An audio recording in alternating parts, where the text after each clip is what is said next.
Okay, so here we are. These guys are about to get taken away from their foster daddies and the hens to be put back in. These guys all went to the pet store.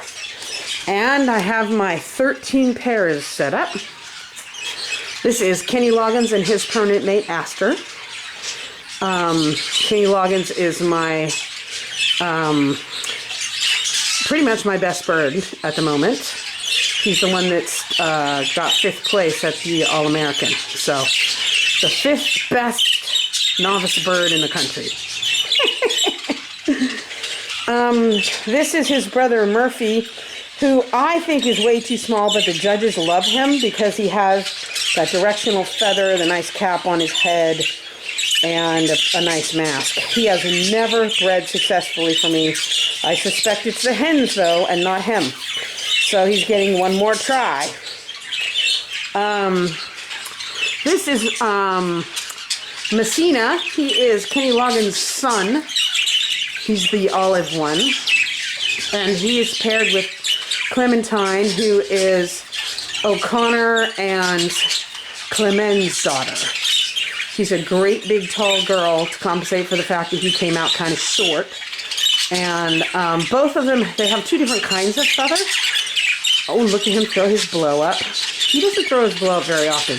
Kenny Loggins did not throw his blow up on the show bench this time, but he managed to get 5th place even though his head was flat.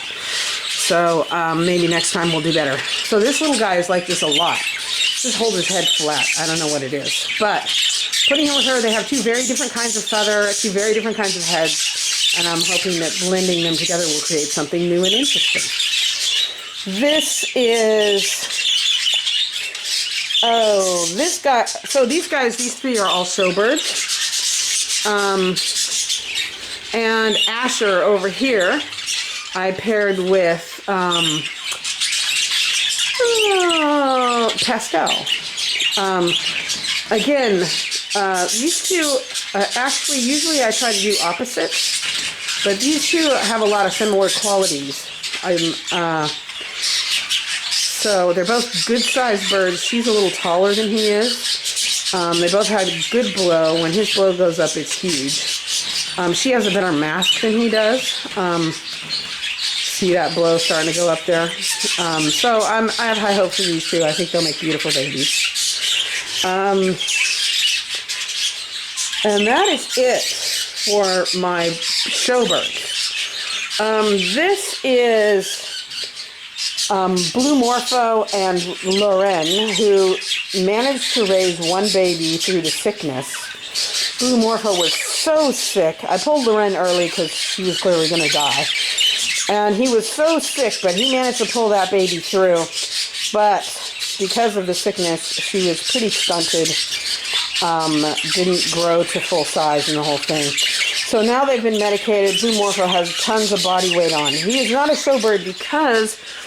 although he has a lovely mask, his head is too small and narrow. But he's a very tall blue bird, which is rare. Blue birds are kind of smaller than green birds a lot of the time. So I'm crossing him up with a hen that has a great big blow and is split to blue but green just to get that blue size in there. So he's very likely a one and done. These 2 down here... This is, I hate these white cages, but they were in better condition than the others that I got rid of. So these 2 are, let me back up a little bit. This is one of Niall's boys, the biggest one. And I'm pairing him with one of Colorado's Texas Clearbody baby girls. Because I want to start a line that is opaline, gray wing Texas Clearbody because they're beautiful. But in the meantime, they're splits, so he's obviously going to put some size on this girl. She's not very big, and he's quite tall and comes from a line of large birds. She actually, her father was a giant, but she got her mother's size. Her mother, Fontaine, was very small. So we want to hopefully put some size and feather on her. I will not get any Texas Clearbodies out of it. What I will get is males that are split to both Texas Clearbody and Gray Wing. This is, okay, while we're doing that, here is her sister. This is also a Texas Clearbody. She got her father's size. She's a big girl. But she also got his spangle. So I'm breeding her to a gray wing. She's a yellow-based bird. He's a white base with a yellow face. He's not very big, but he's a gray wing, and he has a great big blow when he throws it up. So again, moving in that direction towards that composite that I'm looking to make. Oh, those are all one and done birds. None of them are so, well, actually this guy is very likely a show quality bird. He's a yearling, but as he keeps aging and such, he will become a show quality bird. Okay, so then I have, so those guys are one and done, except for maybe the one. That means I'm moving towards something, but it's going to take several generations to get there, okay? So this guy down here is my golden face boy. He's a really interesting color. It's beautiful. He's the only baby I got out of his father that was a golden face. And he's a dominant pied, which is not what I was looking for. So I'm outbreeding him to this with the golden face. If you want to see it and have it not look like a gray-green, it has to be on a sky blue bird. So he's being bred to this nice little sky blue hen out of Dacite and Wraith. The males in her line have big heads. He actually got a nice mask from his mama, but he doesn't have the head. So again, one and doneers, trying to improve the line. And then I have my, let's see. Oh, so this is Charlie, who did a fantastic, this is an old bird that I got from a friend of mine. He's a beautiful bird. He has decent size. He's a great big blow and a beautiful mask, and he's an opaline, and I want to improve the number of opalines I have. So I set him up with a beautiful girl last time, and he filled every egg, and she sat on him until she died of avian chlamydia. She was the trigger that made me go, oh, shite. I have to break this down and treat these guys. They're all sick. So I'm giving him another run around. He's acting like, I'm waiting for any minute for him to go infertile because he's 4.5 years old and not a small bird. Small birds will last for a longer time, but he's a big, hefty guy. So I put him with this hen who is another Dacite and Wraith hen. She's also an opaline, so I'm going to get all opaline babies out of them. My friend said he's split to green. But so we may just get he's a gray-green, and that's not my favorite color. I have very few gray-green birds. In fact, he is the only gray-green bird I have. If he split to regular green, that's good for me. That means he only has one, he's not a double factor gray. But I have no idea if he split to blue. So we'll just have to wait and see what we get out of here. But either way, she's another Dacite and Wraith baby, and she's got her own little head going, and she's a female, but her daddy is on my show team and a great big show bird. So I don't know if these guys are one and done or not. If they throw me a bunch of beautiful babies, I may keep them together. Although she is also going into my Texas Clear Body gray wing opaline line, because she's the gray wing opaline, and her gray wing Texas Clear Body mate is out there growing up. So she'll get bred to the other guy next fall. But if these guys do well together, I may just keep them as a pair because they're lovely birds. And again, the two of them are kind of giving me more of the same. She's taller than he is, but they're both nice hefty birds with big, pom-pom blows on the top of their head, so I think they'll show well. Let's see, what else do I have here? Okay, so this is Steel, and this is his last chance. I'm putting him in here with a hen and hoping that maybe something will happen. He's been infertile for a long time. I really don't count on it, but since I'm cutting back on my birds, he's one of my show team birds. As you can see, he has tremendous size. He's very, very tall and a nice big blowing mask, so he sits on the bench well. But he's been infertile for a long time. But the last few times I tried to breed him, I bred him to the same hen, and she died shortly after I broke them up. So I'm wondering now, was it him or was it her? So he's getting one more shot before I sell him off. And I will hate to see him go. But if I'm cutting my flock down, you got to be able to carry your own weight. So that's a one and done there. Probably, I'm kind of figuring he's going to be infertile, but I have to give him one more try before I let him go. His only chick is this girl up here. This is Crystal and Pewter. Both of them are split to recessive pied. I'm praying to God that we get some babies this time. So my recessive pied breeding line at this point consists of like 6 chicks that were bred last spring, and they're all boys except one, which is not helpful. So they're splits. They're all splits because I outbred last generation. So I need more girls. And the other thing is I'm trying to get the spangle out of my recessive pied line, but it's hard. I keep getting recessive pieds that are also spangles. So these two are my great hope to get a recessive pied that was not a spangle. Also, Pewter up there has a dot on the back of his head. So if they have a white dot on the back of their head, that means absolutely for sure that they are split to recessive pied.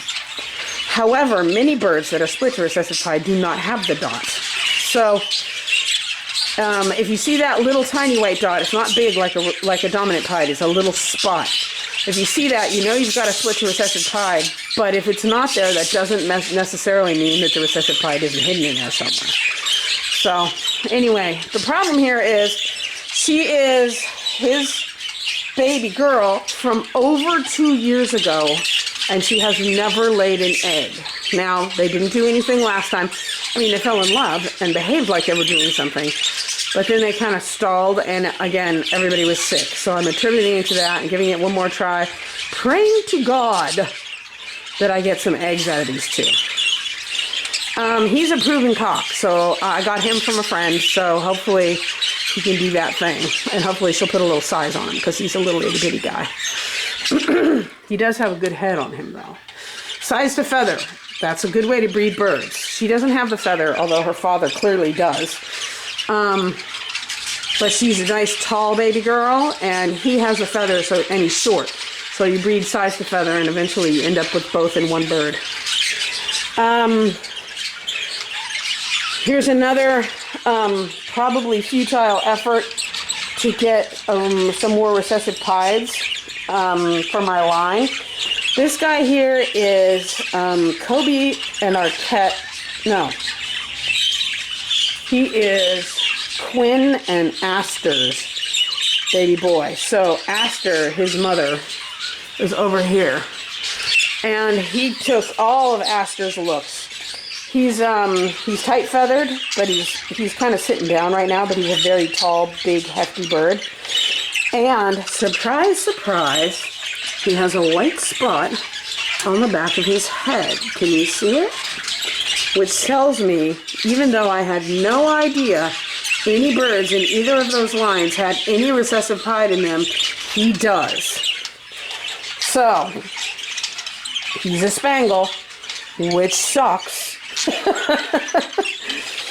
So I would hope to get a recessive pied out of them that doesn't have the spangle in it. So I'll move forward. If I get a recessive pied chick with them that has a spangle, then I'll move forward with it and just keep trying to breed it out.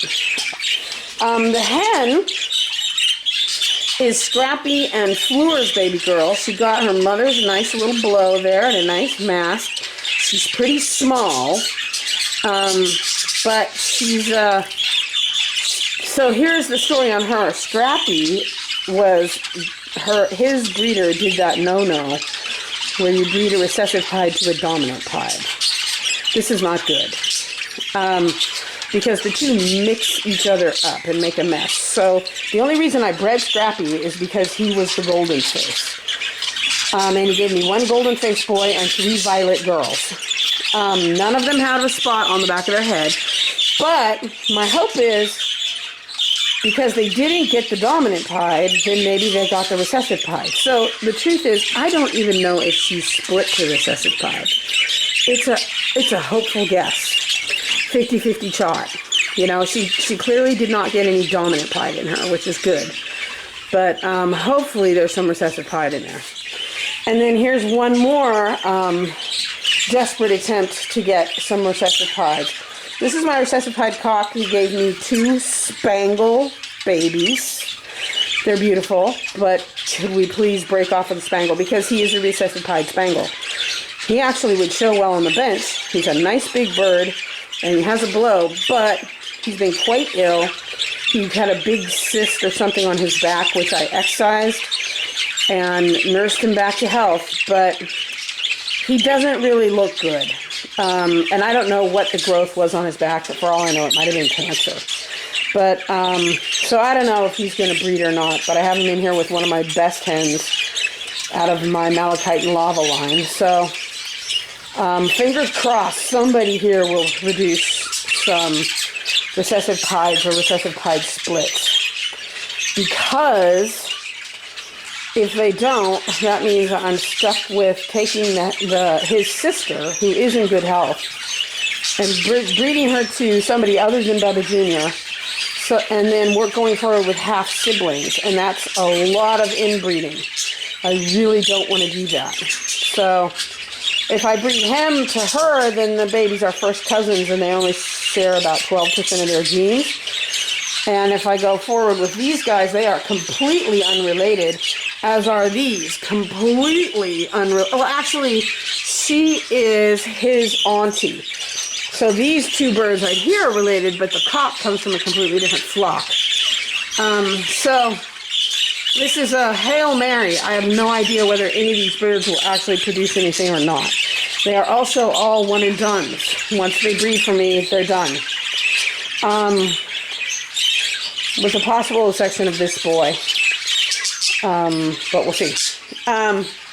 Like I said, we'll see if he's even well enough to do anything.